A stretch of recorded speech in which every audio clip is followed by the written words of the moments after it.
என் பேர் சங்கர். நான் திருவத்தூர்லேருந்து வரேன். தலைவரை பார்க்க வருஷம் காலையில வந்து காவல் கத்துக்கிறேன்.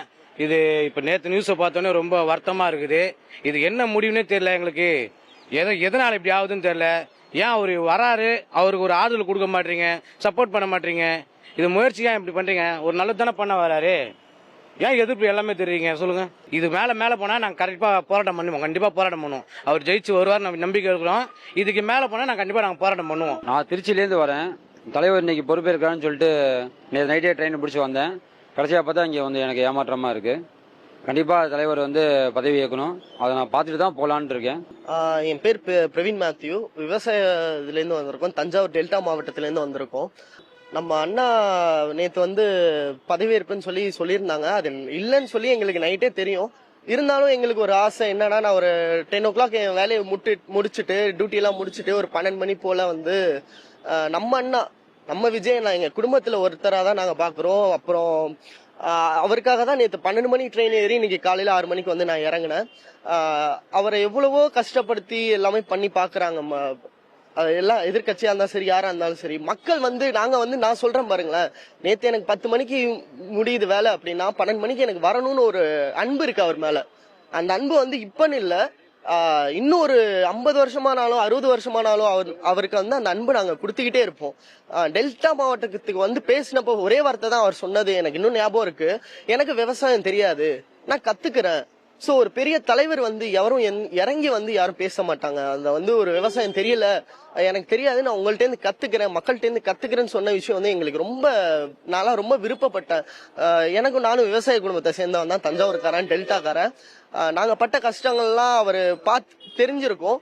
சோ நிறைய பார்த்திருப்பாரு, எல்லாமே விஷயங்கள்லாம் பார்த்திருப்பாரு. எங்களோட ஆதரவு வந்து தஞ்சாவூர் மாவட்டம், டெல்டா, திருச்சி, கும்பகோணம், பட்டுக்கோட்டை சைட்லாம் பாத்தீங்கன்னா இன்னும் நிறைய மக்கள் இன்னும் திரண்டு நிக்கிறாங்க.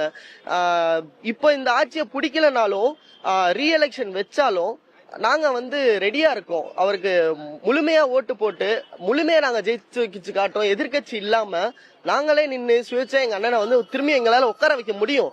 ஒரு 3 நாளா தூக்கங்கள் எதுவுமே இல்லை. ரசிகர்களும் சரி, மக்களுக்கும் சரி. மக்கள் ஒருத்தரை போட்டு முதல்வராக தேர்ந்தெடுக்கிறாங்க. இந்த ஜனநாயக நாட்டில் வந்து ஒரு மனிதனை முதலமைச்சராக தேர்ந்தெடுக்கிறாங்க. அது வந்து எல்லாருக்கும் சுதந்திரமானது. ஒரு மனுஷன் வந்து ஆட்சியில் வந்து நிம்மதியாக ஜனங்களுக்கு பொது சேவை செய்ய முடியல. இது வந்து ஜனநாயக நாடா இல்லை பணநாயக நாடா, என்ன நாடுன்னு ஒன்றும் புரியல. ஒரு முதலமைச்சராக ஒரு மனுஷன் ஒரு படத்துல இருந்து எல்லாத்தையும் விட்டுட்டு ஒரு சோசியல் பண்ணன்னு சொல்லிட்டு ஒரு ஜனநாயக நாட்டில் ஒரு தேர்தலை நின்று அவர் தனித்தன்மையை 108 தொகுதி ஜெயிச்சு அவர் வந்து யாரையும் பின்னாடி வாங்கன்னு கூப்பிடல. ஓகேவா? அவர் வந்து நல்லது செய்ய போறேன். இருக்கிற கட்சிக்காரங்களாம் நிறைய வராங்க.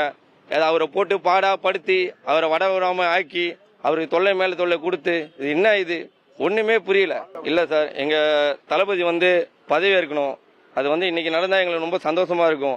ஏன்னா அவரை ஒரு வாட்டி 3 தடவை இதோட ஆளுநரை போய் பார்த்திருக்காரு. அது போய் பார்க்கும் போது, ஆளுநரை பார்க்கும் போது நம்மளுக்கே வந்து ஒரு மாதிரியா இருக்கு. என்னடா ஒரு மனுஷன் போயிட்டு யாருக்கிட்டயோ போயிட்டு ஒரு ஹெல்ப் கேட்கற மாதிரி இருக்கு. அவர் ஜெயிச்சு அவர் சொந்த முயற்சியில கூட்டணி இல்லாம, எப்படி கூட்டணி இல்லாம 30 கட்சி 24 கட்சி அந்த கூட்டணி இல்லாம ஒரு மனுஷன் போயிட்டு தனியா நின்று இத்தனை தொகுதி எங்கனாச்சும் இந்த அரசியல் வரலாற்றுல எங்கனாச்சும் இத்தனை தொகுதி ஜெயிச்சு எங்கனா கேள்விப்பட்டீங்களா? தனி பெருமை 108 தொகுதி ஜெயிச்சு இன்னைக்கு பெரம்பூரே கோட்டை, எப்படி பெரம்பூர்ல நின்று தனி பேரு கட்சியா இன்னைக்கு மனுஷன் வந்திருக்காருன்னா யாரால? மக்களாட. அதனால வந்து என்ன பண்ணோம், 108 தொகுதி ஜெயிச்சிருக்காரா, அவர் தன்மை ஆளுநர் அவரை பதவியேற்க ஒண்ணும் அதான் செய்ய மாட்டாங்க. சென்ட்ரல் கவர்மெண்ட்ல இருந்து அவங்களுக்கு என்ன சொல்றாங்களோ அதை கேட்டு ஓட்டு டைட் பண்ணி மனுஷனை 1க்கு 2 ஆக்கி என்னடா இது ரீஎலெக்ஷன் வைப்பாங்களா இல்லையா ஏதா என்ன ஏதுன்னு அப்படியே போயிட்டு இருக்கு. ஒரு எலெக்ஷன் வச்சாலே 2000 கோடி 2500 கோடி கிட்ட செலவாகும்.